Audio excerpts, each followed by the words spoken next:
Une rencontre avait lieu samedi 9 septembre 2023 avec Yvette Goldberger, psychologue, qui après une vie professionnelle dans les services de médecine infantile du CHU de Toulouse, s'est tournée vers la littérature hongroise en tant que traductrice. Ce jour-là, Yvette Goldberger présentait son livre « Deuil à rebours, du deuil à la littérature hongroise en passant par la psychanalyse » aux éditions Nouvelles du Champ lacanien. L'échange était animé par les psychanalystes Marie-Josée Latour et Nicolas Bendrien.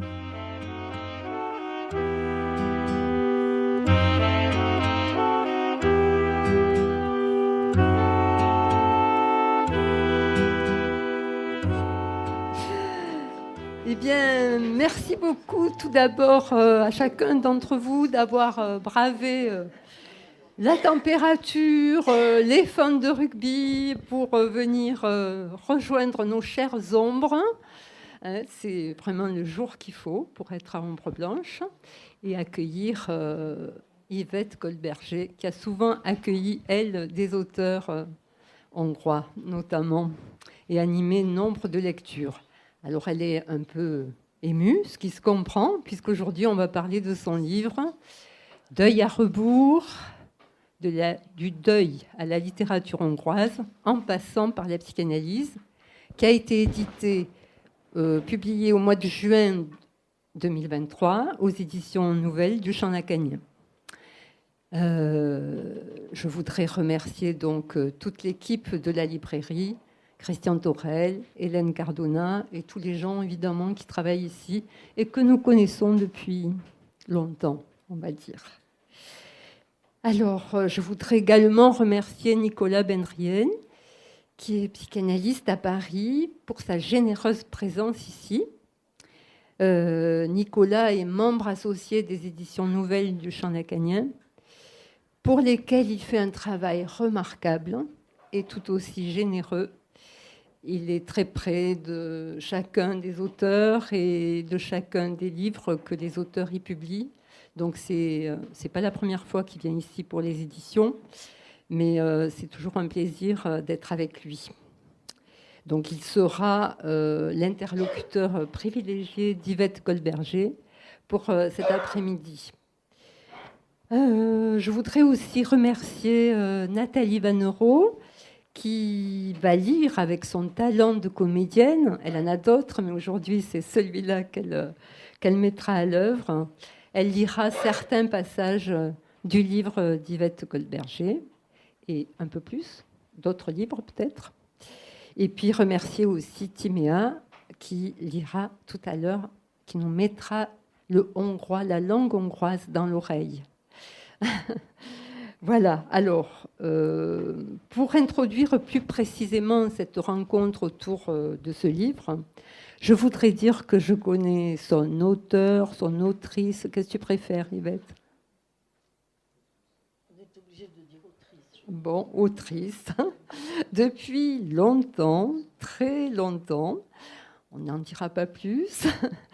Mais il se trouve que nous n'avions pas eu vraiment l'occasion de travailler ensemble jusqu'à l'initiative d'une de nos amies communes, Anne Castelboubrana, qui est quelque part par là, je ne la vois pas, mais je sais qu'elle est là, elle est là, qui nous a amenés à travailler pendant un peu plus de 2 ans, avec aussi Françoise Hopker, qui est peut-être là, autour d'une question qui était, mais qui reste toujours très vivante pour nous, et je crois pour un certain nombre de personnes ici. Cette question, c'était qu'est-ce qui, dans la littérature, concerne la psychanalyse et pas l'inverse. C'est un autre débat, on n'aura pas le temps d'en parler aujourd'hui. Voilà, donc on a travaillé autour de cette question pendant 2 ans et demi, ce qui nous a permis de mieux nous connaître et en ce qui me concerne, d'avoir une petite connaissance des auteurs hongrois grâce à Yvette Goldberger, que je sais impatiente de vous saluer. Donc, je vais lui laisser la parole. Bon, alors moi aussi, je vais remercier à mon tour. Et c'est pas la peine que je vous dise que je suis émue, parce que tout le monde vous l'a déjà dit. Mais c'est vrai que d'abord, je voudrais remercier vous, qui êtes venus si nombreux aujourd'hui. Ça me touche beaucoup. Et d'horizons très divers. Et c'est vrai, je suis très touchée de vous voir ici. Ensuite, je voudrais remercier la librairie Ombre Blanche et ses libraires que je connais effectivement depuis tant d'années et qui m'ont fait confiance aujourd'hui pour m'accorder la possibilité de vous présenter mon livre, sans même savoir d'ailleurs avant ce que ce livre était. Mais bon, je suis touchée de la confiance qu'ils m'ont fait, Christian Thorel, Hélène en particulier. Et puis je voudrais évidemment remercier Marie-Josée et Nicolas Bendrienne d'être à mes côtés, et ils ont chacun d'eux eu un rôle important dans l'existence de ce livre. Marie-Josée d'abord, parce que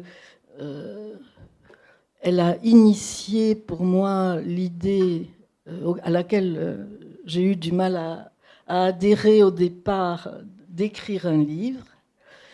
Et ensuite, Nicolas, qui m'a permis, en tant qu'éditeur et en faisant un travail incroyable, de le mettre en forme. Hein? C'est un collectif. Oui, c'est... On est plusieurs à travailler sur les manuscrits. Mais merci. La modestie légendaire de Nicolas. Voilà. Alors, tu me donnes la parole que pour ça, Marie-Josée, ou je dis autre chose? Oui. Pour le moment, je m'arrête. D'accord. Merci beaucoup, Yvette. Oui, donc à la lecture de ton livre, que j'ai eu la chance, en quelque sorte, de voir s'écrire, j'ai été saisie, comme je te l'avais dit, par l'image qui m'est venue de je ne sais où, de ces petits pins tressés hongrois que l'on appelle, je crois, des kalash, comment dit-on? Elle ne sait pas, Timéa. Bon, si. Alors... Kolach. Ah oui. Kolach, Timéa, c'est toi qui me l'as dit. Ah, bon, voilà. Et c'est tout ça pour dire à quel point Yvette Goldberger sait faire passer dans son livre le goût de cette langue, qui est quand même une langue très particulière, puisqu'elle est parlée au cœur même de l'Europe, mais elle ne doit pas grand-chose, justement, aux langues indo-européennes. Donc c'est toute une dimension qu'on découvre aussi en lisant les auteurs qui, bien sûr, sont traduits. Mais justement, Yvette s'est faite le généreux passeur, je ne sais pas le dire au féminin, désolée. Masculin va aussi.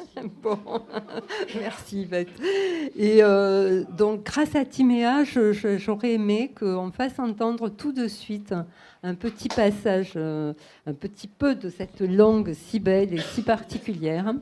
Elle va lire un petit extrait en hongrois, des verbes auxiliaires du cœur, c'est ça? Non, pardon. Karinti Frigyes utazás a koponyám körül részlet. Voyage autour de mon crâne. Voyage autour de mon crâne. Barnás-fekete ebb vagyok, sovány, nagy kutya, valami átmenet a vizsla és a dándok között. De csak egyik oldalról vagyok egész és hibátlan. Ezért rohanok Trelleborg felé az éjszakában. Trelleborgban kettészelt a vonat hosszában, és én a fél ebb most hideglelős elszánással rohanok Trelleborgba, a sinek mentén, hogy megtaláljam elveszett másik felemet, amíg nem késő, míg ebben a maradékban tart a maradék élet.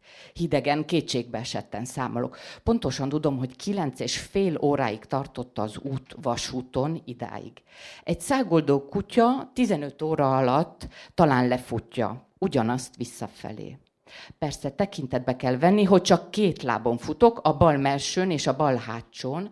Ennek a hátránynak viszont előnye, hogy fél súlyt kell csak hordanom. Az is jó, hogy a bal oldalon lévén egyetlen szemem, nem láthatom jobb oldalamat, ez szörnyű sebbfelületet, aminek borzalmától elalélnék, és nem tudnék tovább futni. Alors, si vous n'avez pas tout compris, ne vous inquiétez pas, parce que tout à l'heure, on le lira en français. Merci beaucoup, Timéa. Vous voyez comment vraiment le goût de la langue, c'est important. C'est important d'entendre d'où ça vient et qu'est-ce que ça nous évoque, même si effectivement le sens n'est pas là ce qui compte pour nous maintenant, mais tout à l'heure on saura. On en saura un peu plus sur ce voyage autour de mon crâne qui est quand même quelque chose d'assez extraordinaire.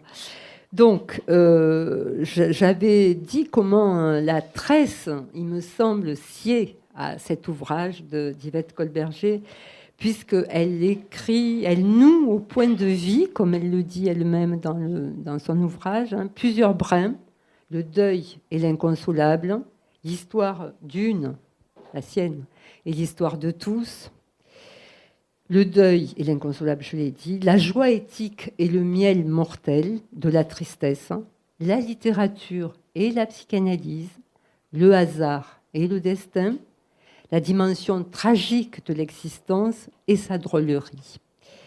Nous allons revenir, bien sûr, dans cet après-midi, sur chacun des brins de cet ouvrage. Et il faut bien commencer. Et je voudrais, bien sûr, commencer avec ce avec quoi Yvette commence en quelque sorte son ouvrage, puisqu'elle écrit bien sûr à propos de ce qu'elle a lu, mais toujours dans la proximité de sa pratique. C'est ça qui est assez particulier, dont elle a toujours tenté de rendre raison depuis ses débuts de jeune psychologue dans l'enfer hospitalier. Et donc là, je crois que Nicolas est tout à fait à même de poursuivre la discussion et l'échange avec Yvette. Merci Marie-Josée, je vais essayer. Quelques petits mots avant pour dire que c'est une grande joie pour moi d'être ici à Toulouse. C'est toujours un plaisir pour ceux qui me connaissent de venir à Toulouse et de parler de ton livre.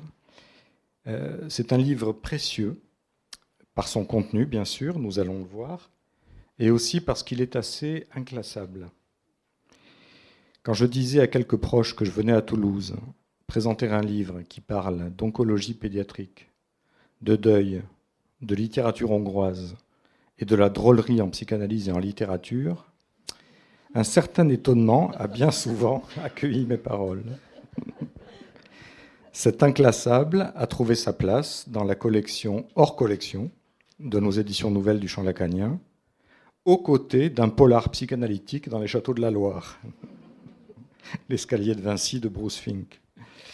C'est un livre à rebours, c'est un livre qui vient faire retour, dans son sens le plus banal de revenir à, si tant est que ce soit une opération si banale que ça.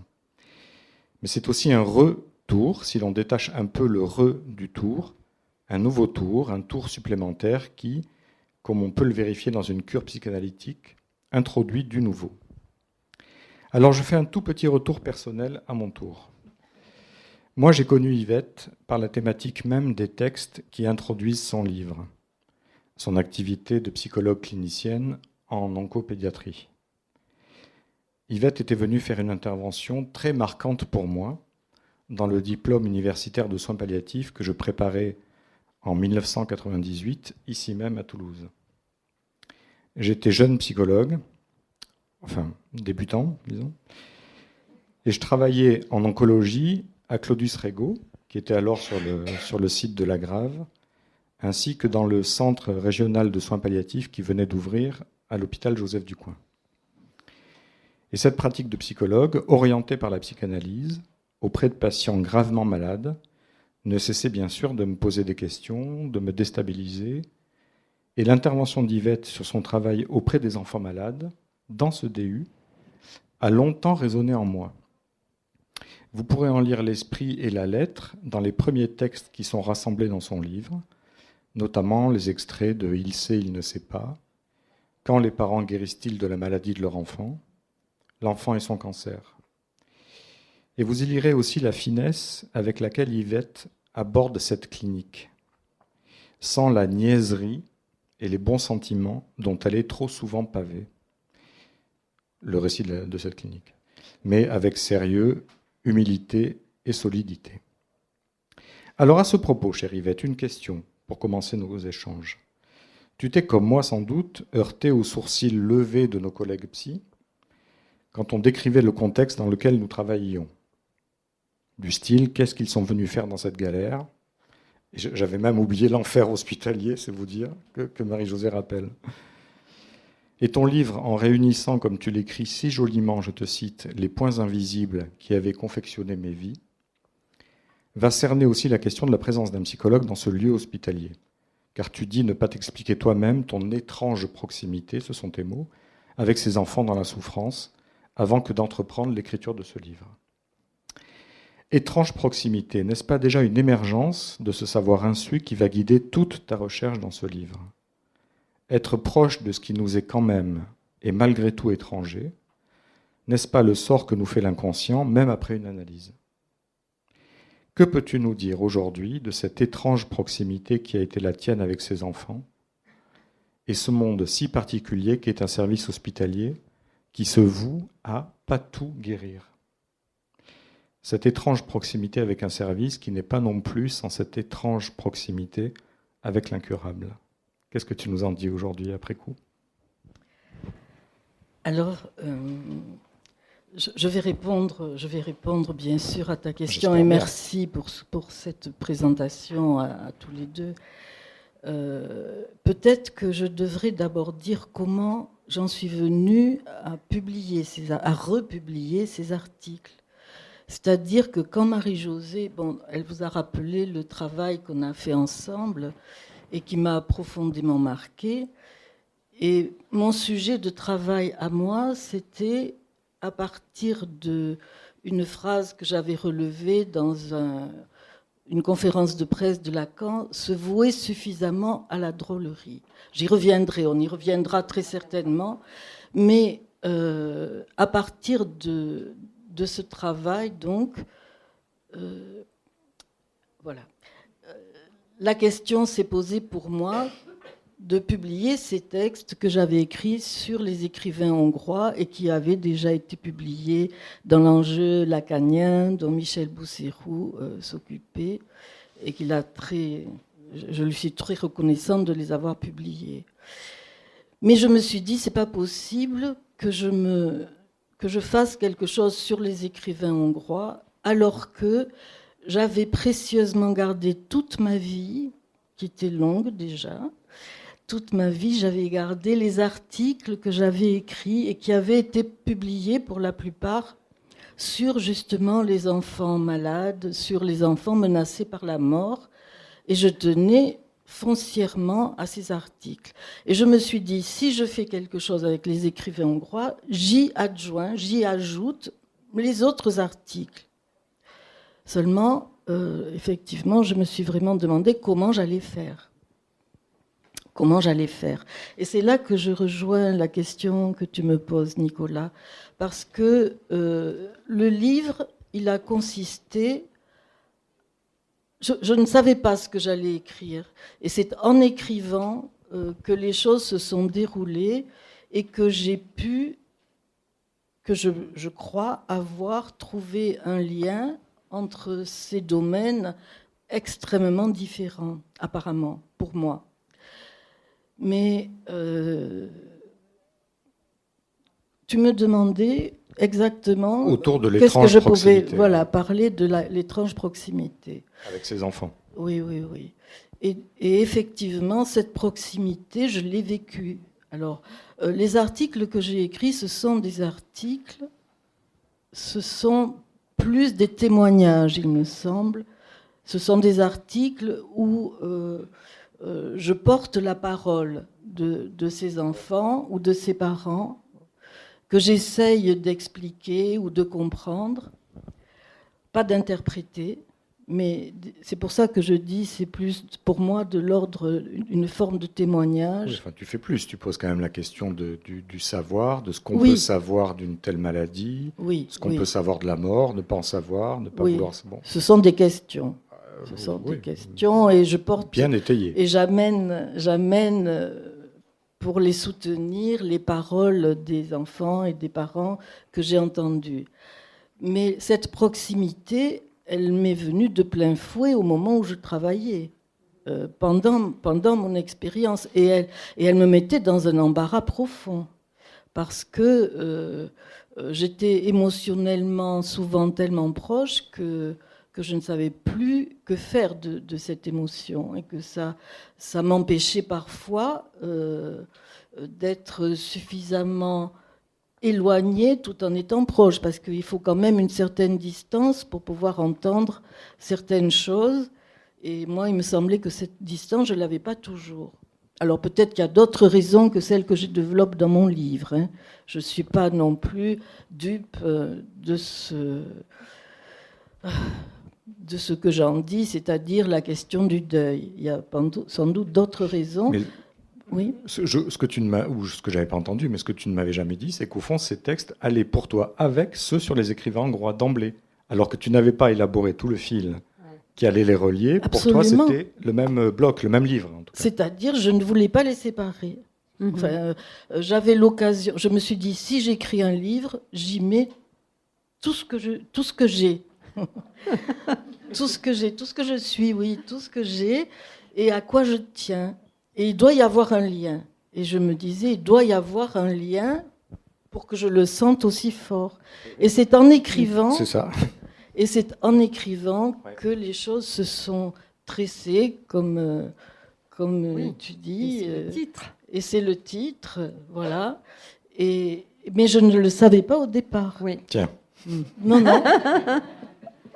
Et effectivement, ça fait penser à quelque chose. Je pense que peut-être Nathalie pourrait lire, si tu es d'accord, Yvette, le passage de Carenti sur Pleurir. Autour. Oui, alors là, si on passe directement à Carenti, on lit toutes les deux. Ah, ok. Eh bien alors, vas-y. Alors c'est Marie-Josée qui commande, donc C'est moi on qui va commande, lire. hein. Donc c'est un passage. Donc c'est le premier écrivain hongrois que j'ai découvert. C'est lui. Voilà. Dont la photo est. Voilà. Il y en a l'écran. une qui est sérieuse aussi, hein, mais voilà, celle-là. Mais sinon, il était connu. Ça, c'est le café où se réunissaient. Enfin, il y avait beaucoup de cafés littéraires à Budapest. C'était un des plus prestigieux. Et là, c'est Frigyes Karinthy quand il est fait semblant d'être sérieux. Et les autres, parce qu'elles sont étonnantes de voir un écrivain de cette ampleur qui adore les facéties. Mais c'est un immense écrivain. C'est un immense écrivain. Et le premier livre que j'ai connu dans les années 90, il y a eu deux auteurs par lesquels je commence ma rencontre avec la littérature hongroise. C'est Frigyes Karinthy et Péter Esterházy, qui ne sont pas du tout de la même génération. Mais j'ai choisi d'écrire chronologiquement, pas du tout de les classer, mais comment moi je les ai perçus. Donc c'est pour ça que j'ai commencé par Frigyes Karinthy, qui est une sommité et qui est immensément connue, même encore aujourd'hui en Hongrie. Et ce livre m'a complètement, je ne sais pas quel mot employer, il m'a marqué pour toujours. Et donc je commence à lire ce passage. Et vous retrouverez là la traduction donc en français qui est faite par, là je ne l'ai pas, mais bon, peu importe. Françoise Gall. Vernon. Voilà. Ah bon, d'accord. Et donc que vous a lu Timéa en hongrois. Alors, je n'avais jamais rencontré pareille intelligence caustique et saisissante, pareille autodérision, faisant du lecteur complice un témoin effrayé, mais consentant et hilar. Il provoque un rire irrépressible et presque coupable, ambivalent devant l'angoisse légitime de l'auteur, qui pourtant tourne en dérision la manière dont il voit son corps lui échapper. Pleurer, rire, il faudrait inventer un terme qui condense ces deux verbes et qui caractériserait Frigyes Karinthy. Pleurir, par exemple, que je brevette ici en l'écrivant. Une compassion mêlée de rire m'étreint à la lecture de ce voyage que l'auteur nous soumet en supposant notre connivence, mais sans en sous-estimer l'aspect horrifique. Je citerai en exemple un passage de son livre intitulé « Une moitié de chien noir court vers Trelleborg » où il relate une sorte de cauchemar semi-conscient dans les suites immédiates de son opération, alors qu'il se trouve dans une angoisse et une confusion extrêmes, ironisant de façon poignante sur son état de déréliction. Avant que Nathalie vous lise ce passage donc de Carinti, il faut dire que c'est en 1936, je crois, qu'il a subi une lobotomie. Ça, c'est après son opération. Une lobotomie en Suède par le plus grand professeur qui existait à l'époque, et que toute la Hongrie s'était cotisée pour lui payer le voyage et l'opération. Mais c'était une opération où sa vie était en jeu. Et donc, juste après l'opération, il fait ce qu'il relate, ce cauchemar. J'étais un grand bâtard, noir, mais je ne possédais qu'une moitié de corps. Et c'était d'ailleurs pour cette raison que je courais dans la nuit vers Trelleborg. À Trelleborg, le train m'avait coupé en deux, du museau à la queue, et ce qui restait de moi galopait avec une hâte fébrile le long de la voie ferrée pour retrouver à Trelleborg ma moitié, manquante, avant qu'il ne fût trop tard, et tant qu'une étincelle de vie l'animait encore. Naturellement, il fallait tenir compte du fait que je ne courais que sur deux pattes. La patte antérieure et la patte postérieure de mon côté droit. Par ailleurs, cela présentait un avantage. Je n'avais apporté que la moitié de mon poids. Je n'avais plus que mon œil droit, alors une bénédiction, car ainsi je ne voyais pas la surface horrible et sanglante de mon autre moitié.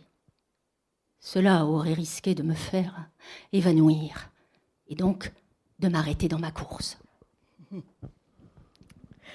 Alors, je continue le commentaire, mais au passage, on peut relever la structure du démenti qui rejoint, par exemple, les propos d'un adolescent atteint de leucémie, qui, avec une affirmation et une négation conjointes dans la même phrase, et qui crée aussi le même effet surprenant. Il avait dit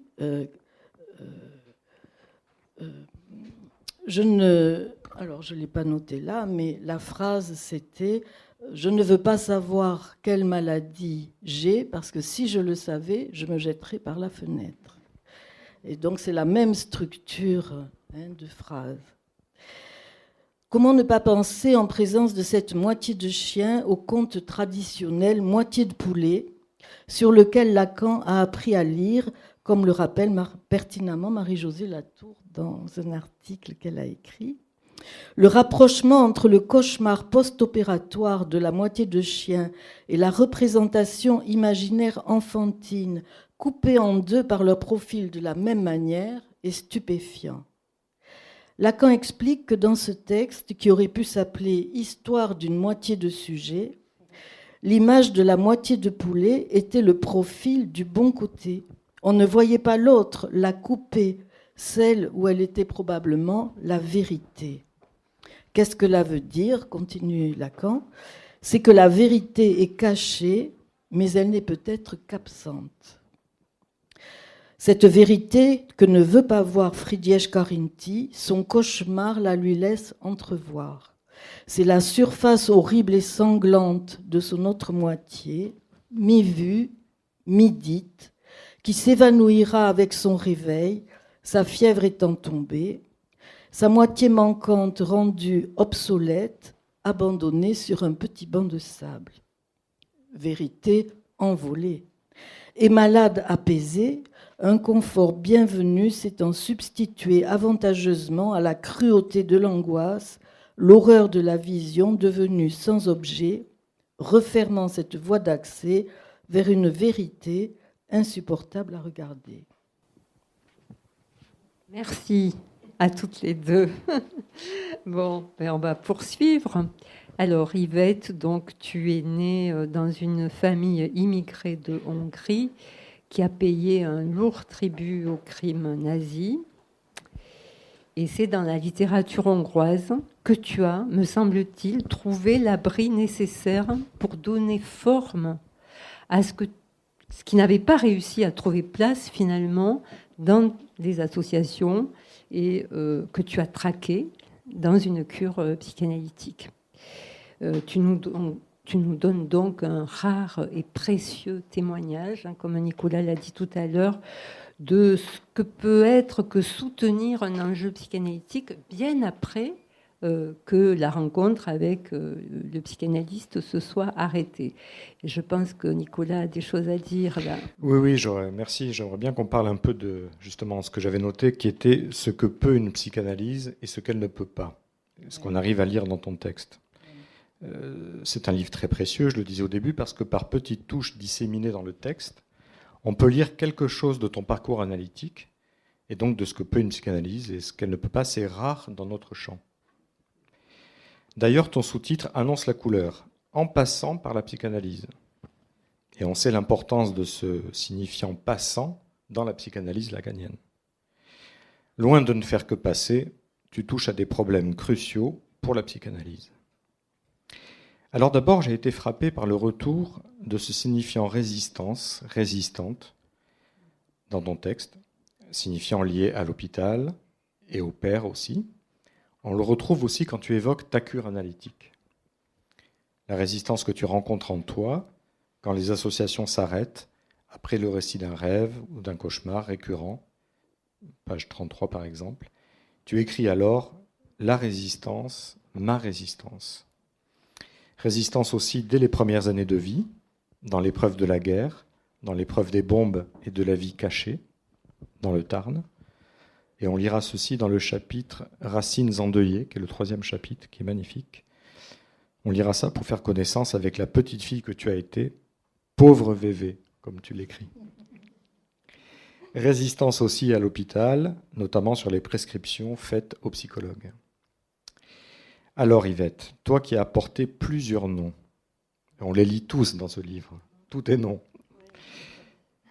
Est-ce que j'ose en ajouter un encore ? Yvette la résistante. Oui. Comme un autre de tes noms. Alors, plus sérieusement, page 55. Après ce très beau texte qui s'appelle « Le partenaire de solitude », tu évoques directement, sans transition comme on dit, l'arrêt définitif de tes séances de psychanalyse. Las de ne pas aboutir à une fin, notamment celle qu'on décrit dans les livres, la traversée du fantasme. Alors justement, je voudrais prendre la fin de ce texte et tout de suite après, sans transition, ce que tu écris, parce que je crois qu'il y a quelque chose qui peut nous faire parler de la fin de l'analyse, justement.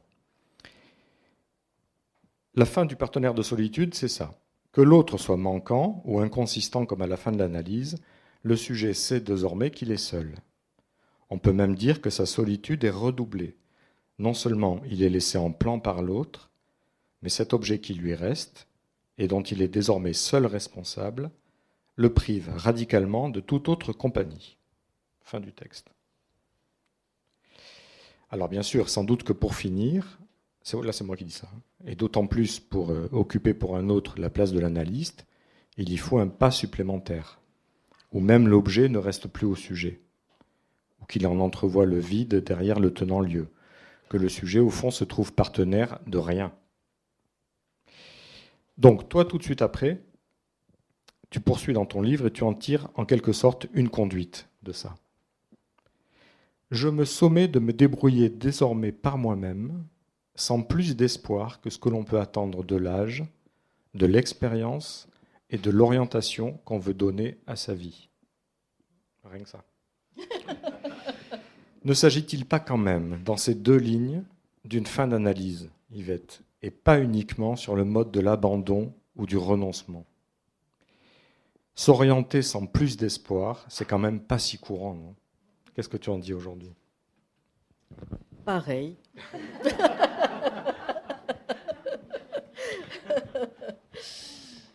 Pareil. Je suis restée sur cette idée que mon analyse s'est arrêtée, mais qu'elle ne s'est pas finie. Voilà. Et que Je résiste encore, c'est ça. Je me suis pas trompé en te baptisant comme ça. Mais voilà, les psychanalystes de mes amis n'arrêtent pas de me dire mais si, mais si, mais si. Eh ben, je ne peux pas en témoigner de cette fin, en tout cas. Si. À ton insu. Alors, est-ce qu'on peut en témoigner à son insu? C'est ce que Nicolas et moi, en tout cas, on lit Vous dans le ton dites. livre. Donc, il faut que je vous croie. Non. Non. Honnêtement, je me suis dit que ce livre avait une fonction pour moi. Clairement, oui. Voilà, ça oui. Je trouve que ce livre, il m'a permis, par une autre voie, mais qui est parallèle quand même, je crois, de sortir de cette impasse, que j'ai appelée, moi, une impasse, contrairement à la passe.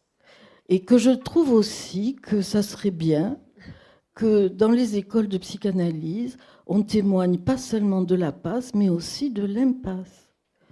Je trouve que ça pourrait être quelque chose de très intéressant pour les psychanalystes. Donc, Non merci Yvette. C'est bien ce que nous disons, c'est que ton livre est très intéressant. Voilà, il y a beaucoup de collègues qui t'applaudissent. Tu vois. Mais je ne peux pas répondre, Nicolas, à ce que tu me dis, parce que je me dis le livre témoigne de ça, peut-être. Oui, voilà. oui, Ah oui. oui. Voilà. Complètement. C'était ma lecture.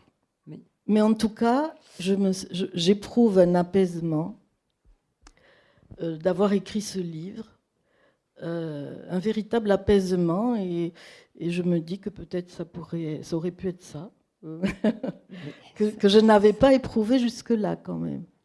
Bon. Attention, hein, tu résistes moins. On avance.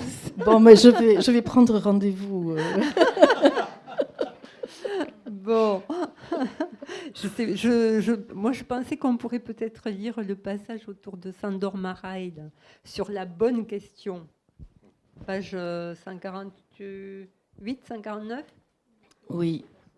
Il est? Ça te va, Yvette? Oui, moi ça me va, oui. Je ne résiste pas, là. Non, c'est bon. L'extrait lu, là, est un petit peu... Comment? L'extrait, je ne sais pas, il est un petit peu succinct. Mais...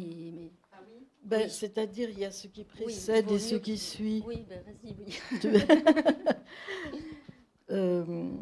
Bon, vous connaissez, pour la plupart d'entre vous, Sándor Márai, je le prononce à la française, hein, qui est l'écrivain hongrois le plus connu en France et dans le monde d'ailleurs, je crois, qui a été traduit dans des dizaines et des dizaines de langues. Et son livre le plus connu, c'est Les Braises.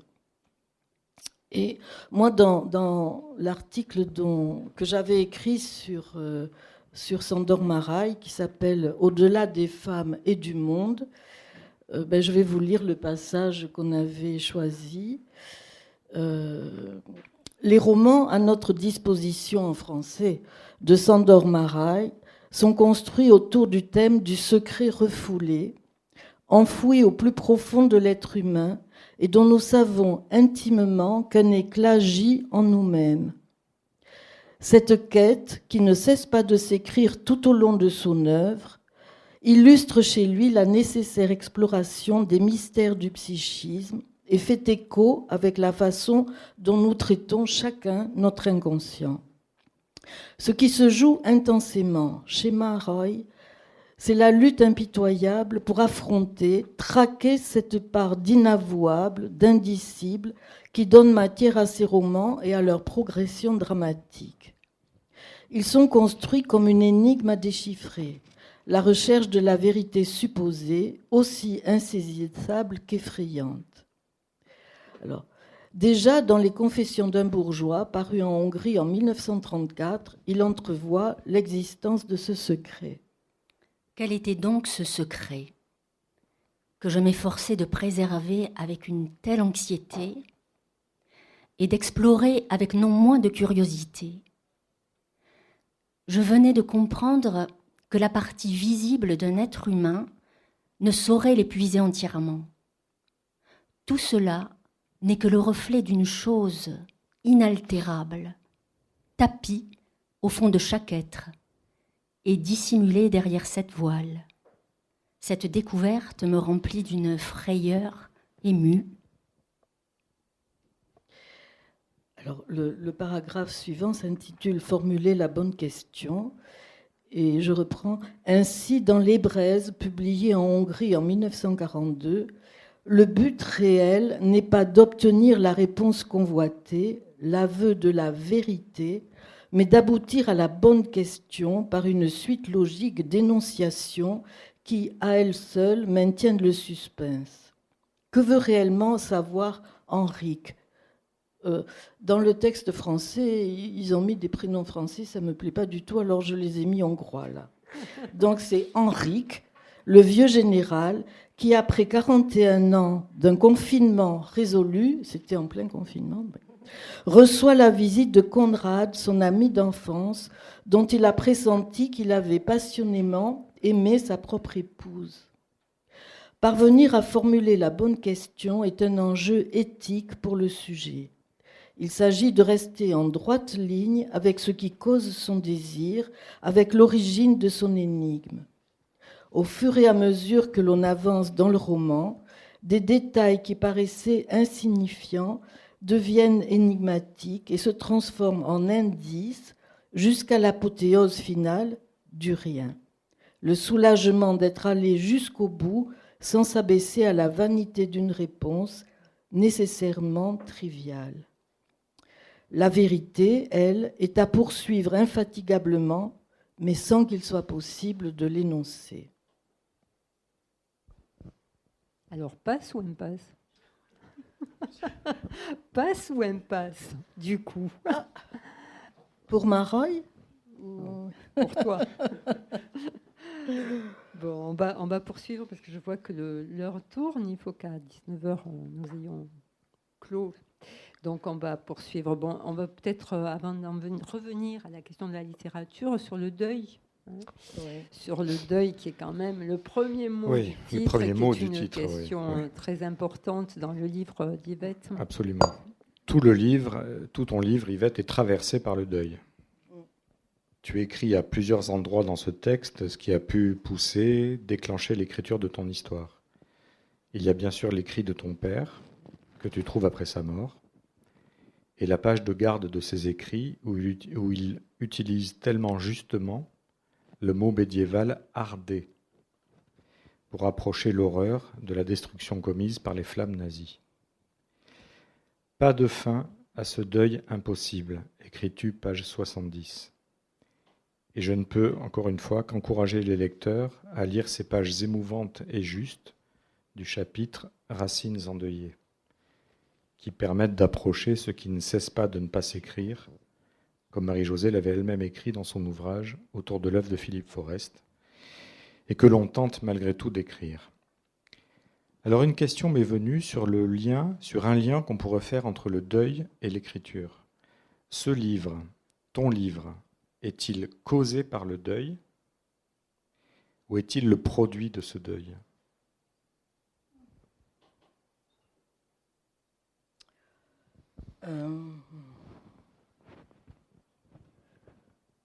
Je dirais plutôt le produit. Mais en fait, la question du deuil, elle n'était pas là d'emblée. Et j'en ai été moi-même étonnée. C'est-à-dire que pour faire le lien, puisque tu m'as dit, Nicolas, il faut faire le lien entre ces articles. Parce que moi, au début, je me disais, bon, je vais prendre les articles, on va les rassembler, et puis ça fera un livre. Et on m'a dit, mais pas du tout. Pas du tout, il faut faire le lien. Alors, c'est en faisant ce lien que les choses se sont écrites. Voilà, j'y ai travaillé, mais c'est venu de soi-même. Et j'en ai été moi-même surprise parce que j'avais absolument pas l'intention d'écrire sur moi. Je le dis à la fin d'ailleurs. J'avais pas du tout l'intention d'écrire sur ma famille et ni sur le deuil. Mais il a bien fallu que je constate que c'était un passage obligé et que ce que j'écris, ça s'est imposé en quelque sorte. Donc l'idée n'était pas du tout d'écrire un livre sur le deuil. D'ailleurs, c'est pour ça que je l'appelle deuil à rebours, parce que c'est en écrivant et en regardant en arrière que la question du deuil est vraiment apparue et que c'est devenu la question centrale en fait. Et c'est de ça que je me suis rendu compte en écrivant. Parce qu'il faut bien voir que ce livre, il part d'écrit et il se fait en écrivant. Tout à fait, oui. Voilà. Et donc, je pense que le deuil, c'est plutôt la question du deuil, un produit que le départ. Même si, sans que je le sache, la question était là au départ. Ouais, c'est ça. Parce que j'ai témoigné déjà, et d'ailleurs à l'invitation de Jacques Fijalkov qui est là, j'avais témoigné sur les enfants de la Shoah et les enfants de leurs enfants il y a pas mal d'années, et sur l'histoire donc de ma famille et de ce que moi je pouvais en éprouver aujourd'hui. Mais c'est pas du même ordre ici, même si je l'inclus. Et je dois l'inclure, et ça compte, et c'est quelque chose de fondateur, je crois, quand même, pour moi. Très bien. Bien, très bien. Est-ce qu'on lit un peu d'Esterházy? Enfin, pas d'Esterházy, d'Yvette Goldberger parlant aussi d'Esterházy. page 91, 92, 94, 95. Alors, la partie sur le père, ou les verbes auxiliaires du cœur, je ne sais pas. 91, 92, c'est les verbes auxiliaires du cœur. Et sinon, il y a aussi le passage les deux. Allez, moi je lirai bien tous les écrivains hongrois, là, vous savez. Ouais. On commence par mon père, peut-être. Ah, bah, si tu veux. On passera à ta mère après.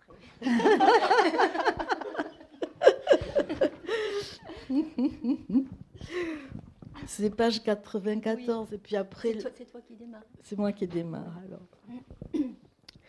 Et aussi, ce que je trouve extraordinaire, c'est la proximité de ces écrivains avec la psychanalyse, qu'ils le sachent ou pas. Il y en a beaucoup qui le savaient, puisqu'ils étaient contemporains pour ceux de la première partie du XXe siècle. Ils étaient contemporains de Ferenczi, et ils formaient des cercles très étroits, amicaux et de travail. Et la psychanalyse avait... D'ailleurs, il y a deux petites phrases que je vous lirai à part, que j'avais pas prévenu Marie-Josée, mais je vous les lirai quand même, qui concernent directement la psychanalyse. Mais là, Péter Esterházy, ce passage fait allusion à son livre principal qui est Harmonia Celestis, où il a écrit sur 1000 pages. C'est un livre impossible, extrêmement difficile à lire, qui part dans toutes les directions, mais qui a pour sujet central ce qu'il appelle mon père. Or, ce qu'il appelle mon père, c'est pas forcément son père, mais ça devient un père symbolique auquel il accole des sujets, des articles divers, n'importe quoi, des textes, y compris des faits divers. Enfin, c'est complètement surprenant, et ça semble n'avoir ni queue ni tête. Mais c'est génial, c'est absolument génial. Et là, donc, il y a un passage qu'on a gardé et où je le cite. Donc, sous le nom de mon père, qui est le sujet de chaque paragraphe numéroté, on trouve aussi bien des anecdotes historiques et bourrifantes, savamment éreintées de considérations ironiques, que d'épouvantables scènes de violence ou d'abus sexuels que même les journaux friands de faits divers n'oseraient pas détailler. Sans aucun souci de vraisemblance ou de chronologie, le tout attribué à un « mon père » qui comporte l'universalité du pire comme du meilleur, Auschwitz, le cancer, la dictature stalinienne, noblesse ou grossièreté ordurière, courage, trahison cynique, lâcheté sordide, Que cherche le fils de mon père en rendant ainsi inapprochable ce père multivalent? Donc le mon père est un impossible que nul ne peut rencontrer, ni dans le réel, ni dans l'écriture.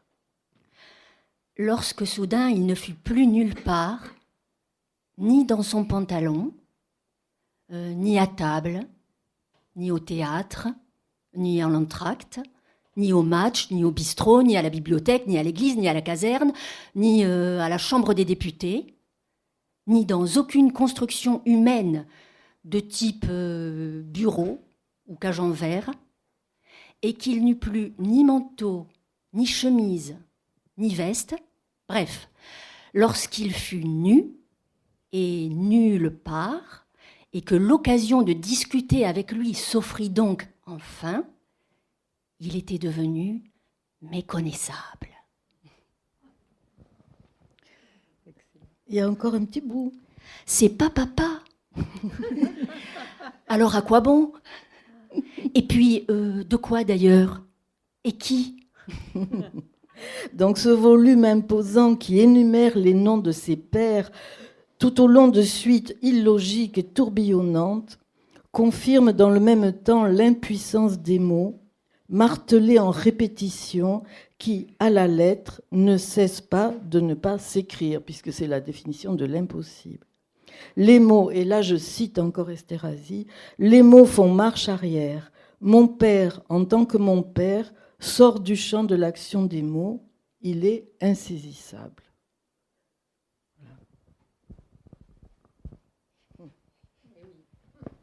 Eh oui. On peut peut-être poursuivre sur la question de la littérature, hongroise, qui tient, on le voit, on l'entend, une part immense dans ton livre et dans ta vie. Et c'est vraiment un formidable voyage avec ces auteurs que tu offres, auteurs peu connus sans doute de la plupart d'entre nous, et que tu donnes très envie de lire. Si je ne me trompe pas, tu tombes dedans, dans la littérature hongroise, avec Frigyes Karinthy, et ses déboires avec le corps médical, à l'époque où toi-même, tu étais en activité à l'hôpital.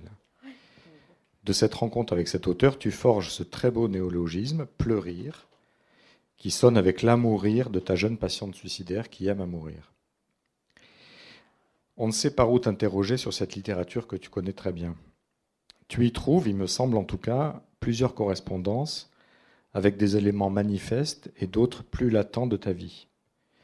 Je dirais, en oubliant certains évidemment, la question du corps malade, souffrant, l'impact de la maladie sur le savoir, ce qu'un sujet peut en savoir. Tu parles des tentatives obstinées d'approcher un savoir sur le réel, ce qu'un sujet peut vouloir en savoir ou pas. Et on voit ça dans ta rencontre avec tes deux premiers écrivains hongrois, Karinthy et Esterhazy, qu'on vient d'entendre. Il y a aussi le lien avec l'histoire, ton histoire familiale et au-delà, via les écrits de Kertész ou d'Eva Ayman. La poésie aussi, dont je n'ai pas parlé, mais qui tient une place importante et précoce dans ta vie. Et d'ailleurs, on lira ton intuition très précoce que la psychanalyse est en lien avec la poésie. Quand un médecin t'interroge et te dit que ça devrait s'apprendre à la fac de sciences. Oui, à la fac de médecine, la psychologie. Voilà. Et tu réponds non, en littérature, en poésie. Voilà. Pourquoi la littérature? À cause de la poésie. Voilà. Oui, je m'en souviens. Finalement, je me demandais si cette littérature hongroise ne t'était pas venue comme bague au doigt, comme Lacan pouvait le dire après sa rencontre avec le nœud borroméen. Wow. Comme bague au doigt qui noue ensemble plusieurs registres, conscients et inconscients de ta vie. Qu'est-ce que tu en penses?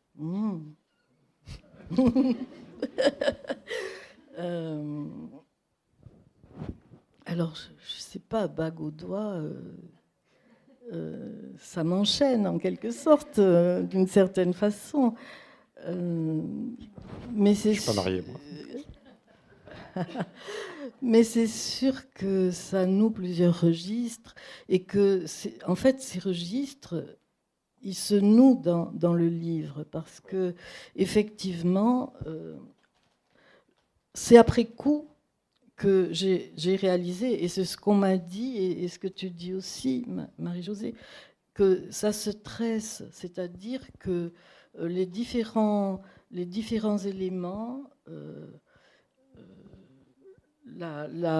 c'est pas la Hongrie qui vient en premier, mais bon, la littérature, la part clinique, la psychanalyse, mais aussi le deuil, l'histoire de ma famille, mon histoire personnelle, tout ça, ça s'est écrit et ça s'est tressé ensemble. Et la littérature hongroise, elle représente peut-être en effet ce qui rassemble ces différents éléments. Et c'est pour ça que je m'y sens chez moi. Oui, oui. Je m'y sens chez moi. Et que je m'y sens chez moi, comme je le dis, c'est vrai que dans cet enfer hospitalier, je me sentais chez moi aussi. Parce que, pour plein de raisons que j'évoque, mais c'est plus apaisé côté littérature hongroise quand même. Oui. Je confirme. Oui. Je...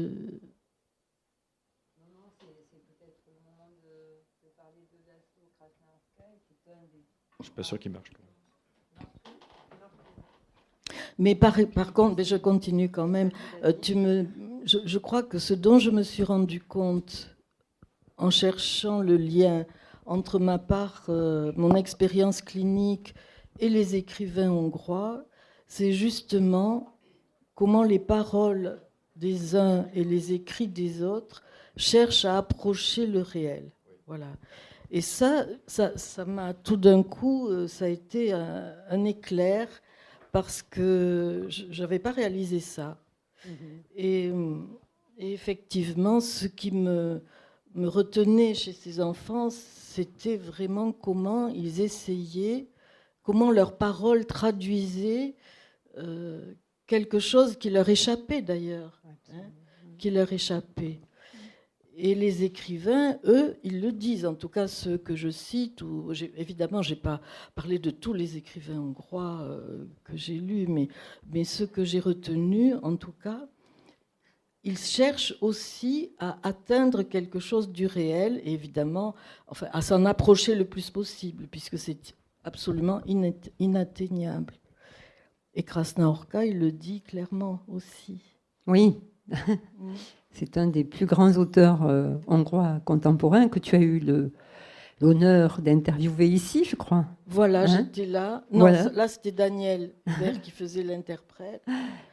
Krasna-Horka, il était là, moi, j'étais là. C'était impressionnant. Et bon, que vous avez choisi des passages, page 161, mais vous vouliez lire aussi un petit passage de Thésée universelle, c'est ça ?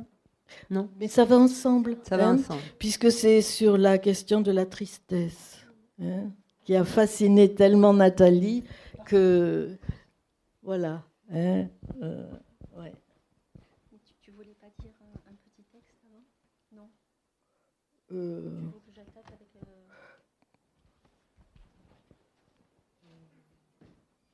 Tu veux dire ce que j'ai dit tout à l'heure ? Non, c'est bon. C'était 2 phrases sur la psychanalyse, oui. mais on aura peut-être l'occasion d'y revenir. Oui. Donc, je lis ces 2 extraits. Sur la tristesse, alors. Oui. Si, à l'époque, je ne pouvais pas prononcer un mot, aujourd'hui, je suis capable de dire ce qui m'est arrivé, à moi, et je le crois aux autres également, à l'époque, à la fin des années 60 ou en 70 et des poussières. Aujourd'hui, je peux clairement mettre des mots. Cette baleine, étendue sous ce faible éclairage sur ses tréteaux, m'avait plongée dans une tristesse, moi, et peut-être les autres aussi, oui. Tandis que je regardais la baleine en traînant des pieds autour d'elle à l'intérieur de la construction fétide, une infinie tristesse s'était emparée de moi. Une tristesse que je pourrais comparer à du miel. Vous savez ? De ce miel dont il suffit d'une cuillère pour envoyer n'importe qui à la mort. Comme un miel mortel. Voilà ce qu'était cette tristesse. Mais je ne voudrais surtout pas, avec cette image, vous induire en erreur. Je ne cherche pas à prétendre avec cette comparaison que cette tristesse ne pouvait pas s'exprimer par elle-même, ou bien que le contenu de cette tristesse pouvait se référer à quelque chose d'extérieur à elle, une petite cuillère dans le miel. Non, non, non, non, pas du tout. Cette tristesse, pour voir le jour, ne reposait sur rien en dehors d'elle-même. Elle pénétra comme ça, tout simplement dans mon âme. Et ce n'est que l'homme tombé en disgrâce qui est en moi qui ose la comparer à la douceur mortelle du miel et établir cette association, plutôt douteuse, avec une petite cuillère de miel. Car cet homme, par-delà sa disgrâce, sait pertinemment, comme tout le monde, que ce besoin d'introduire, puis de révoquer cette comparaison est totalement absurde et irrémédiablement voué à l'échec.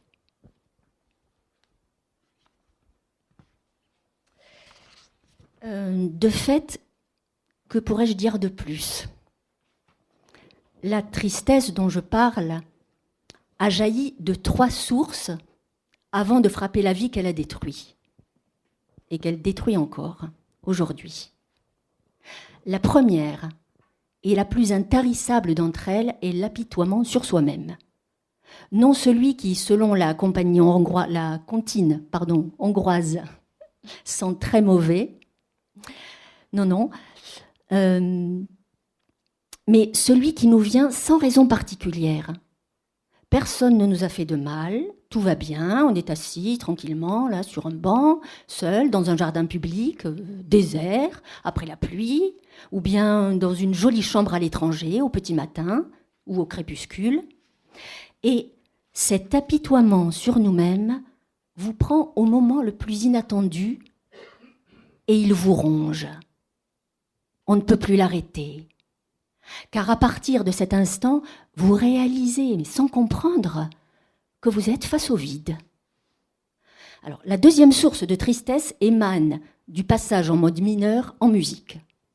En tout lieu et en tout temps, chaque fois que je fus le témoin de ce moment, lorsque dans une composition musicale, quelle qu'elle fût, apparaissait soudain, après une note majeure, une mineure, disons après un do majeur, un la mineur, la musique me déchirait le cœur. J'avais l'impression que ce passage en mode mineur m'était personnellement adressé. Mon visage se crispait, comme lorsqu'on fait quelque chose à contre-cœur. Bref, je m'immergeais immédiatement dans la tristesse. Je m'y installais, j'écoutais. Et je me disais, oh, la beauté, alors qu'il s'agissait de tristesse. Bon, la plus profonde et la plus tenace des tristesses, en revanche, découle de l'amour. Mais je ne souhaite pas en parler à présent. Et du reste, si vous n'y voyez pas d'objection, je vais m'arrêter là.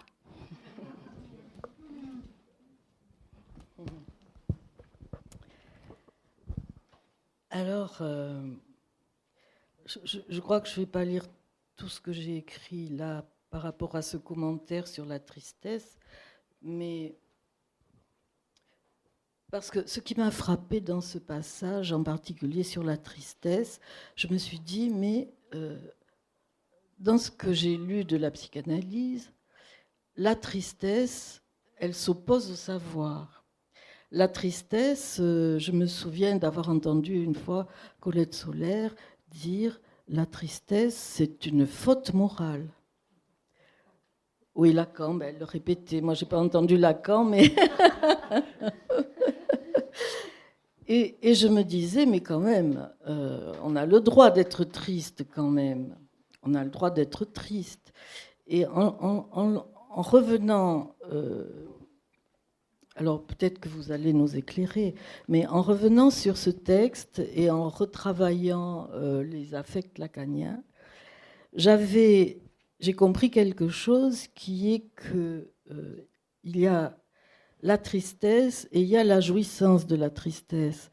Et ce n'est pas forcément la même chose. Hein. Voilà, on a le droit d'être triste, mais après rester englué dans la tristesse, c'est une autre question.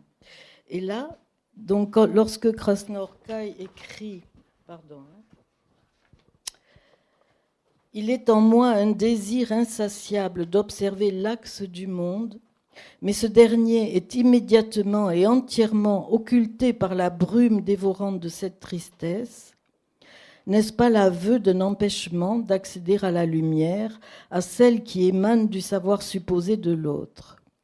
En prenant en chasse cette tristesse, en la poursuivant au lieu de vouloir s'en libérer, le narrateur se voue à elle, lui sacrifiant son désir d'accéder à la connaissance de ce qu'il appelle l'axe du monde. Et ce n'est qu'au travers de ces vers teintés par la tristesse, laissant apparaître ce qui lui semble vrai, qu'il prend part à l'univers. Ne s'oppose-t-il pas ainsi au travail de déchiffrage, rejetant la voie de l'inconscient et par là la recherche du savoir ? Il demeure attaché, lié à cet affect, cette brume dévorante, ce miel mortel, duquel il parvient cependant à s'extraire par l'élaboration de son art littéraire. Car l'écrivain Krasnahorkai, lui, ne recule pas devant le savoir et il s'y retrouve dans l'adéquation entre le pensé et l'écrit, dans le bien écrire. L'élaboration, la construction d'une œuvre n'est-elle pas par sa seule existence une réponse, sinon un remède à cette tristesse que nos auteurs dénoncent en l'énonçant ? Et par nos auteurs, c'est parce que je parle aussi de Bellatar. L'article s'appelait Bellatar et le sacré, la tristesse et le vrai chez Bellatar et Krasnahorkai et Bellatar. Et paradoxalement, par leur fabrication poétique, ils abandonnent la jouissance pour accéder à la beauté de ce vrai, filtré par la tristesse, donnant au monde misérable qu'ils nous présentent la noblesse d'un tableau de maître.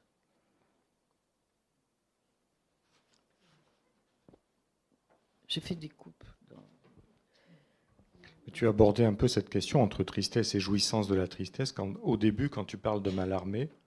Oui. Et qui ne se laisserait pas aller à la jouissance de l'écriture, à jouir de ça, à jouir de cet événement. Oui, parce que l'écriture, ça peut être une élaboration, c'est aussi une forme de jouissance. Oui. Et la question, c'est de ne pas s'enfermer dedans. Oui. De donner une forme plutôt qu'un sens. C'est ce que tu salues chez toutes ces œuvres et ce que tu fais toi-même dans ton livre. Parce qu'effectivement, le cœur inaccessible des choses, comme dit Krasnahorkai, c'est le cœur inaccessible des choses. Donc, on va creuser, mais on va creuser, on va donner une forme à ce trou. Je sais pas, vous avez prévu de lire autre chose ou on en vient à la drôlerie? Nicolas, tu avais d'autres choses? Il y avait la question de l'écriture. De l'écriture, oui. Oui, tout à fait. Oui, ben oui, c'est la question de la forme. Oui. On est dessus, parler de l'écriture et de ses fonctions, puisque Yvette, dès les premières pages, page 14, nous dit « L'écriture me passe par le corps ». Rien que ça. Ah oui. Et oui. Alors, en te lisant, on relève avec toi plusieurs fonctions de l'écriture depuis longtemps présentes chez toi. Il y a l'écriture face à la menace de mort des enfants que tu accompagnes, écrire pour préserver la présence de leurs paroles, contre la disparition de ces paroles, mais aussi transmettre aux soignants et aux médecins une part de la subjectivité de ces enfants. Écrire aussi pour faire savoir, faire connaître ces auteurs hongrois que tu aimes tant, nous le verrons. Sur un plan plus personnel, tu as cette très belle formule. Écrire pour mettre au propre ce brouillon qui m'habitait, qui m'abritait. Donc une écriture qui révèle à soi-même. Il y a l'écriture comme jouissance aussi, donc vraiment je renvoie à tes développements sur Mallarmé qui sont passionnants. Et il y a une fonction encore plus précise, tu l'évoques dans Les Racines endeuillées, et elle n'est sans doute, je me aperçois que je reviens toujours à ce chapitre, elle n'est sans doute pas sans lien avec l'écriture de ce livre. Alors que tu viens de dire quelque chose d'assez incroyable, je te cite, « Au cours de mes années d'analyse, les tragédies liées au génocide n'ont pas trouvé place dans mes associations d'idées. Aucune question ne les a réveillées. » Tu peux écrire 2 lignes ensuite, Écrire s'impose désormais à moi, sans savoir toutefois ce qui jaillira de mon clavier, spontanément ou avec peine, écrire en me laissant surprendre par ce que j'ignore, et que j'accepte enfin de laisser se dérouler. Alors, écrire comme associé librement, écrire pour faire ce tour qui ne s'est peut-être pas fait dans la parole en analyse. Et à ce moment-là, quand tu écrivais ton livre, à qui écrivais-tu ? Je me suis posé la question à qui j'écrivais, et ma conclusion, enfin ce que moi j'en ai pensé, c'est que je m'écrivais à moi-même. Ça s'adressait à personne. J'écrivais parce que ça venait de moi. Oui, ça c'est sûr. Que ça s'adresse à personne, on tique un peu avec Marie-Josée. Non, tiquer, mais je n'avais personne en tête. J'avais pas d'adresse. Et je ne savais même pas si ce livre, je le finirais, si ça intéresserait quelqu'un et si un éditeur en voudrait. Eh ben oui, tu vois où il y a tout. Est-ce que finalement, tu n'écrivais pas à VV, à l'enfant que tu as été ? Ah. À l'enfant que tu as été, et même à celle qui reste encore, certainement. Oui. Peut-être, oui. Marie-Josée a une formule comme ça. Quand elle parle des écrivains dans son dernier livre, Dessins et mots d'enfants, elle dit ces enfants que certains n'ont jamais cessé d'être. Oui. Alors, moi, j'ai une phrase chez Esterhazy qui parle de l'enfant qu'il fait semblant d'avoir été. C'est autre chose, mais j'ai trouvé ça... Ouais. Mais peut-être, oui, que je parle à cette petite enfant dont j'ai les photos, d'ailleurs, chez moi, hein, et à cette enfance qui était heureuse, hein, bien heureuse dans mes souvenirs, en tout cas, même si bombardée, oh pauvre Vévé, ça a bien dû me marquer, mais c'était la langue. C'était cette enfance dans ce bain de langue hongroise, et que je retrouve toujours quand si on veut comprendre ce que c'est quand j'entends le hongrois. Si on veut comprendre ce que c'est qu'une la langue, il faut lire ces deux magnifiques pages page 132 à propos de Budapest. Je n'avais dans ces lieux aucun souvenir, et à part la sonorité de la langue, aucune image de mon enfance n'émergeait, mais je me sentais partout chez moi comme jamais je ne l'avais éprouvé. Oui. Et en plus de ça, c'est vrai que c'était...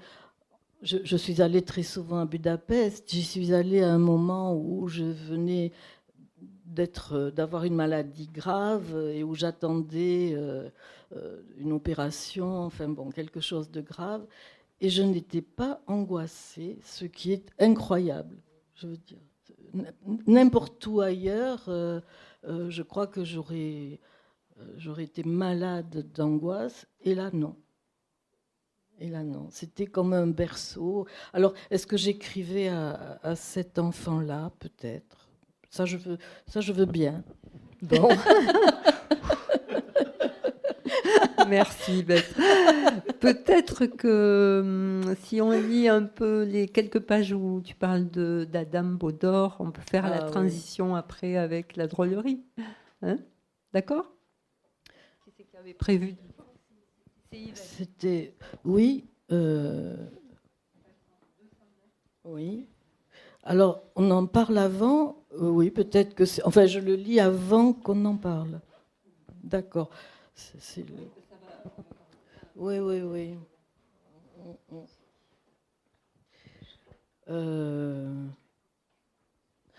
C'est Adam Bodor, c'est un écrivain contemporain qui a aujourd'hui 87 ans sans doute, puisqu'il en avait 86 quand j'écrivais. Et donc qui a passé sa jeunesse en Roumanie, enfin où il a été emprisonné à l'âge de 16 ans. Il a connu donc les prisons, le stalinisme, et ensuite il est allé en Hongrie où il a connu d'autres choses. Mais ses livres sont incroyables.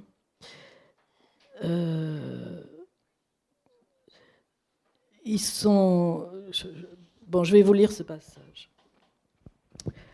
Chez Baudor, l'effet comique surgit à la place de l'horreur lorsque des abominations improbables surviennent tout à coup de façon extravagante et sereine, les lignes narratives qui traversent le roman s'entrecroisant de façon à donner un caractère normal à des situations qui seraient à juste titre perçues comme effroyables si elles étaient extraites du récit.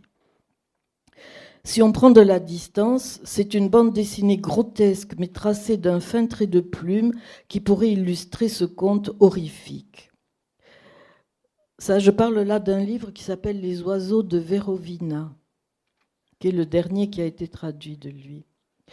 C'est ainsi qu'au cours de l'histoire, à la faveur d'indices savamment parsemés, on s'aperçoit par exemple au détour d'une phrase que le prêtre défroqué est devenu tout naturellement un meurtrier à la tronçonneuse, avec la complicité passive du narrateur compréhensif. On soupçonne que le destin guette sournoisement l'enfant baptisé du nom qui, dans son pays, désigne la mort, à l'évidence prodige, puisqu'elle ne marche ni ne parle à l'âge de 5 ans, au sujet de laquelle personne ne se questionne, alors que nul ne l'a jamais vue, à part sa mère, qui la tient enfermée dans le noir. Or, depuis peu, elle braille du matin au soir, je cite la maman, elle braille du matin au soir, et si on ne l'entend pas à 100 lieues à la ronde, c'est uniquement parce que Stélian, son compagnon, lui a rempli la bouche de chiffon, dit tranquillement la mère. Et qu'est-ce qu'elle s'imaginait ? Combien de temps encore il faudrait l'allaiter ? Parce que ça suffisait aussi des tétés qui n'en finissaient pas. Il était temps qu'elle se débrouille toute seule. Enfant prodige, Nikita n'avait rien à faire parmi les gens ordinaires. On rit honteusement devant l'énormité de cette logique délirante qui aboutit à abandonner l'enfant encombrante dans la forêt en toute légitimité. On voit bien qu'il ne s'agit pas ici d'humour, ni d'humour noir, mais de procédés narratifs à plusieurs niveaux, enracinés précédemment dans le récit, conçus pour déconcerter le lecteur et qui prennent sens au fur et à mesure du développement qui nourrit une fiction très contextualisée. Oui, un autre court extrait d'une attendrissante cruauté qui me donne le regret de ne pouvoir recopier tout le livre. C'est le passage que tu aimes aussi. Dans l'arrière-cour. Dans l'arrière-cour de l'auberge, devant la cuisine d'été d'Edmund Pochoriles, je ne sais pas si on dit comme ça, 6 cochons d'Inde tremblaient dans un panier à linge recouvert d'un filet. Anatole Korkodous dit que dès l'instant de sa naissance, un cochon d'Inde attend sa faim et passe sa vie entière à trembler, parce qu'il sait qu'il ne mourra pas de mort naturelle.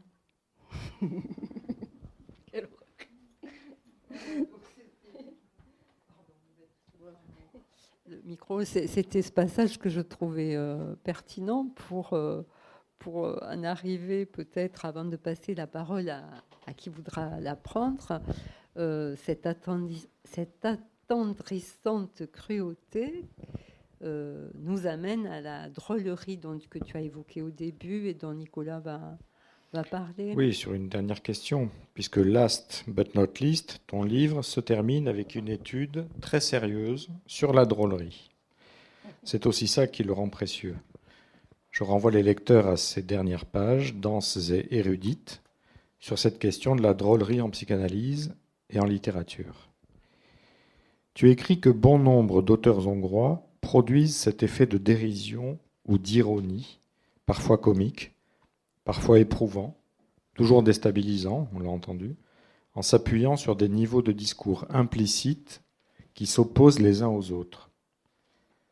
Ce domaine n'est pas propre aux écrivains hongrois, écris-tu, mais ils y excellent. Alors ma question, elle est toute simple et elle est impossible. À quoi ça tient cette excellence? Je ne m'attendais pas à celle-là. Tant mieux. C'est la langue, c'est l'histoire. Pourquoi ils y excellent? Alors, d'abord, cette drôlerie, cet humour, il est peut-être propre aux écrivains qui ont connu le stalinisme, la dictature d'Europe de l'Est. Et il n'y a pas que les Hongrois. Il y a les Tchèques, il y en a d'autres qui sont aussi très qui suivent les mêmes lignes. Je ne sais pas quel terme employer, d'humour, d'ironie, de dérision. Oui, d'ailleurs, tu fais un sort à tous ces termes dans ton étude. Tu les définis très précisément. On en voit les ressorts différents, les fondements théoriques différents. C'est très important. Mais les Hongrois, moi je les trouve extraordinaires, en tout cas ceux que je connais. Je connais mal les autres, donc je pense qu'effectivement ils y excellent. D'ailleurs, beaucoup ont eu des prix. Bon, Kertész a eu le prix Nobel, c'est pas le plus humoristique, d'accord. Mais bon, ce sont d'excellents écrivains, encore qu'il a beaucoup d'ironie, lui, de l'ironie. Krasznahorkai, Péter Nádas aussi, ce sont de très très grands écrivains internationaux. Péter Esterházy aussi. Péter Esterházy. Je vais vous lire quelques lignes que j'ai écrites pour lui rendre hommage à sa mort, puisqu'il est mort le 14 juillet 2016. Et ça y est, évidemment. Voilà. Et ça me fait plaisir de vous le lire parce que c'est une façon vraiment de lui rendre hommage. Épée, EP, comme l'appelaient affectueusement ses lecteurs, a été emporté par son cancer du pancréas le 14 juillet, faisant ainsi un dernier clin d'œil à ses lecteurs français. À l'heure où j'écris ces mots, son journal du pancréas, qu'il a eu le courage de présenter à Budapest 2 mois avant sa mort, n'a pas encore paru en France.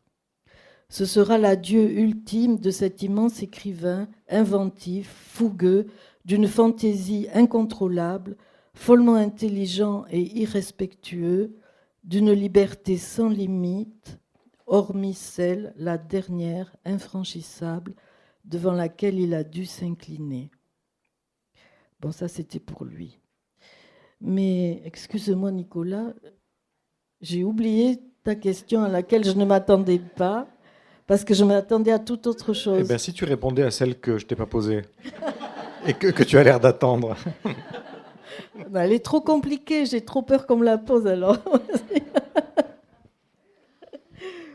Je me demandais pourquoi ils y excellaient, mais pourquoi ils excellaient? Tu nous y as répondu. Ben, ils excellaient, je ne sais pas pourquoi ils excellent. Est-ce que les Hongrois le savent?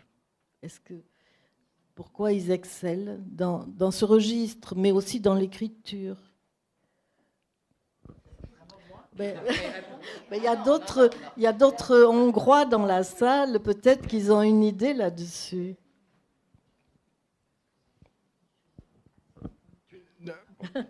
Bon, c'est inattendu comme question. Non, mais je crois que la question peut-être de Nicolas, c'est est-ce que tu as l'idée que ça doit quelque chose à la structure même de la langue hongroise? Alors évidemment, tu parles pas le hongrois tu parles le hongrois, tu as baigné là-dedans. Mais...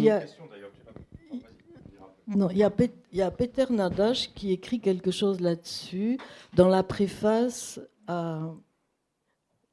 qui a fait une magnifique préface à l'Holocauste comme culture de Kertész. Alors, je ne sais pas si je le cite là, je crois que je le cite, où il écrit que la structure de la langue hongroise lui permet de... Alors, je ne sais plus quoi. Je le cite au chapitre sur Kertész, je pense. Bon, là, je ne l'ai pas relevé. Mais il parle effectivement de la structure de la langue hongroise qui est effectivement très particulière. Mais c'est une langue agglutinante où on peut inventer des mots, où on n'est pas... enfin, il y a des personnes qui en parleraient de façon beaucoup plus savante que moi et beaucoup plus autorisée. Hein. Justement, en y étant autant plongé, tu n'as Oui. pas eu envie de l'apprendre, vraiment? Alors, bien sûr, j'ai eu envie de l'apprendre, j'y suis jamais arrivée. Tu résistes, on te le dit. Et là, je vais répondre, non, j'ai compris une chose, je crois. Je réponds alors là, Marie-Josée, bravo, parce que je me suis dit que si j'arrivais pas à vraiment apprendre le hongrois, parce que je m'y attelais pas, bon, je suis feignante, je faisais pas les devoirs, je retenais pas, etc. Et je me suis dit que c'est parce que ce que j'en savais moins de ma petite enfance, ça me suffisait. Et que c'est à ça que j'étais attachée, en fait. C'est moins le langage hongrois, ça ne m'intéresse pas de parler hongrois couramment. Ce qui m'intéresse, c'est ce dans quoi j'ai baigné. Donc peut-être que c'est Yvette Goldberger, que j'ai signé d'ailleurs. Parce que c'est Yvette Goldberger qui a écrit ce livre, avec l'accord de M. Chausselzon.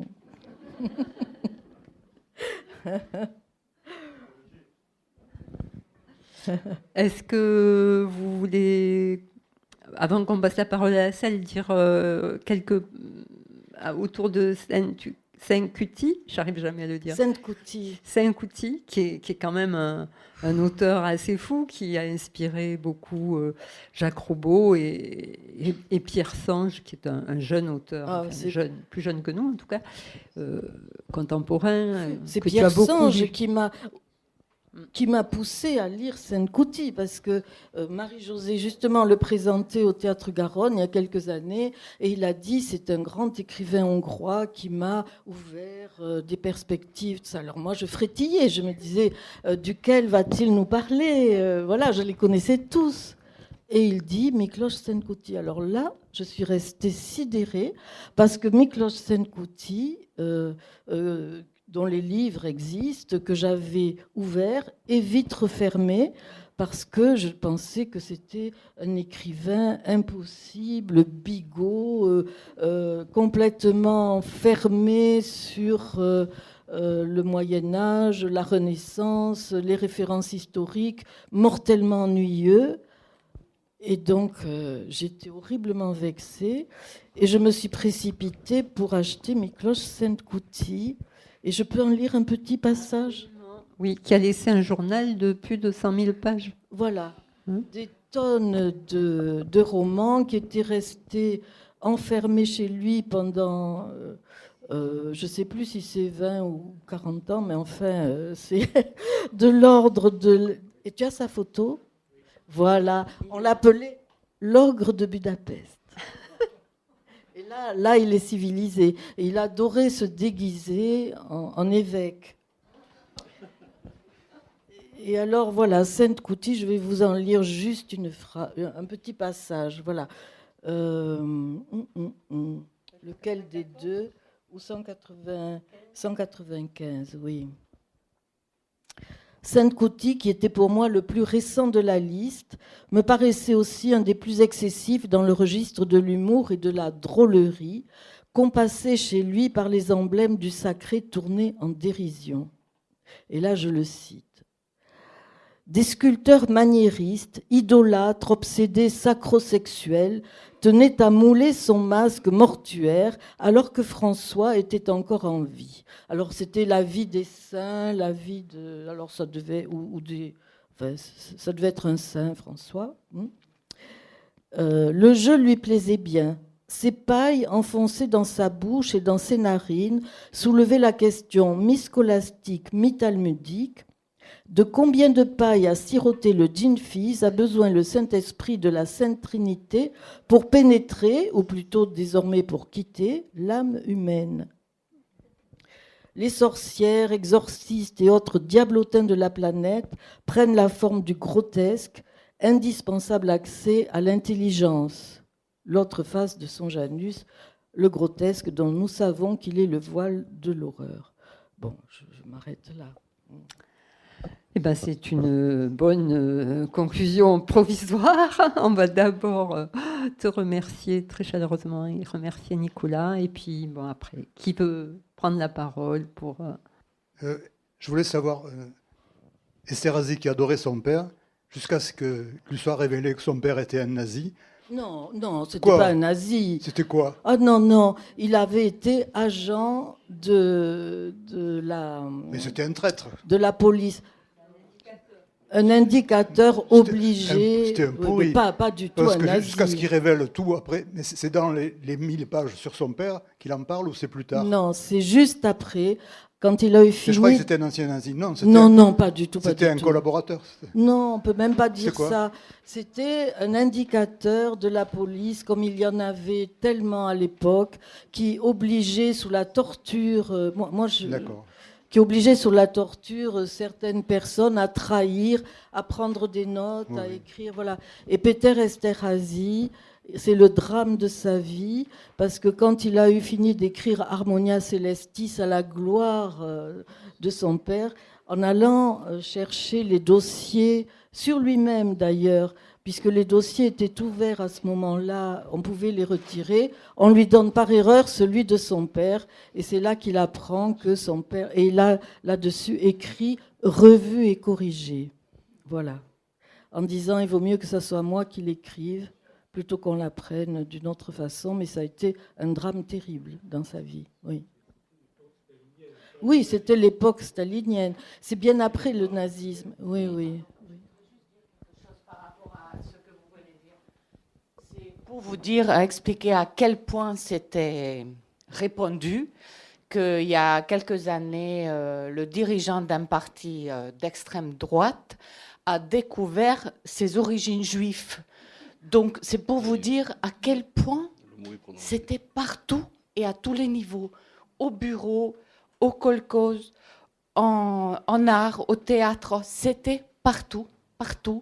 Et même la limite, enfin, je veux dire que c'était pas forcément de la torture, mais c'était des menaces déguisées et que vous étiez obligé, parce que vous avez eu des enfants, vous avez des parents malades, enfin, tout était bon pour vous obliger à dénoncer le rien, hein, puisque voilà, de faire des pages, des écrits, et si vous transmettiez pas, et bien voilà, c'est tombé sur vous. Donc c'était juste pas contredire que c'est existé à tous les niveaux et on découvre encore des choses cocasses. Moi, je trouve ça plutôt cocasse que ce garçon a découvert que ses origines juives et maintenant il est plutôt juif qu'extrême droite. Donc c'est vraiment... Enfin, voilà. Voilà. Oui. Yvette, tout à l'heure, tu as eu la gentillesse de rappeler que je t'avais sollicité pour un témoignage. Oui. C'était un témoignage à titre personnel, en tant qu'issu d'une famille juive, dans un colloque où je faisais appel à des témoins qui avaient été concernés par la question qui étaient enfants ou qui étaient des enfants en relation avec la Shoah. C'était un colloque de type historique. Je t'ai sollicité une deuxième fois, il n'y a pas très longtemps, il y a 3 ou 4 ans, pour le musée du protestantisme, un nouveau colloque, un nouveau témoignage. Cette fois, tu l'as plus orienté vers ta famille. Et le thème était les enfants espagnols et juifs dans le Tarn, réfugiés dans le Tarn pendant la Deuxième Guerre mondiale.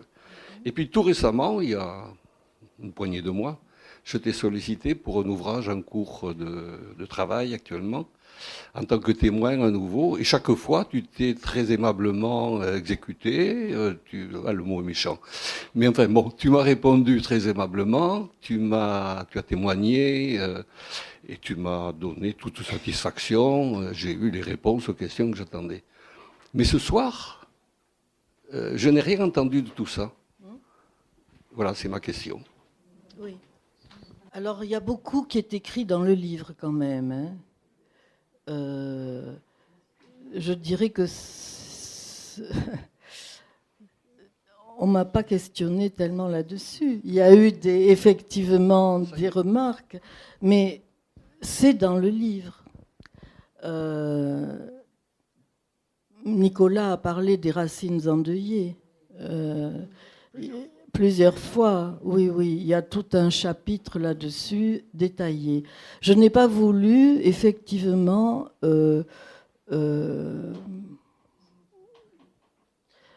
comment dire ?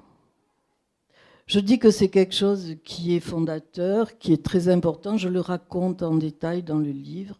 Et ce soir, eh bien, ça n'a pas été... Ben, merci de poser la question. Mais cela dit, qu'est-ce que tu veux dire ? Tu veux dire que c'est quelque chose... Non, je voulais savoir si ce silence, ce non-dit, ce manque, je ne sais trop quoi, c'est à vous de choisir. Vous êtes spécialiste de l'usage de ces termes, pas moi. Je voulais savoir si c'était parce que tu le jugeais mineur par rapport à tes écrits cliniques, par rapport à tes écrits littéraires, par rapport à la psychanalyse, ou bien s'il y avait une autre raison. Voilà. Alors, je vois que tu n'as pas lu le livre. C'est certain. Je t'y renvoie directement et tu verras que j'y consacre un chapitre qui est fondamental. Et que peut-être là, bon, ce n'est peut-être pas le sujet sur lequel... il est très personnel, cette question, je la trouve très personnelle, mais c'est vrai qu'elle est fondatrice et qu'elle fait le lien entre tous mes écrits, je pense. Voilà, me voilà rassuré, merci. Oui. On va prendre une dernière question, parce qu'on va laisser un peu de temps à tous ceux qui voudraient se faire dédicacer l'ouvrage qui peut être acheté au bout de la salle, de la librairie. Merci beaucoup. Merci à Nathalie et à Timéa.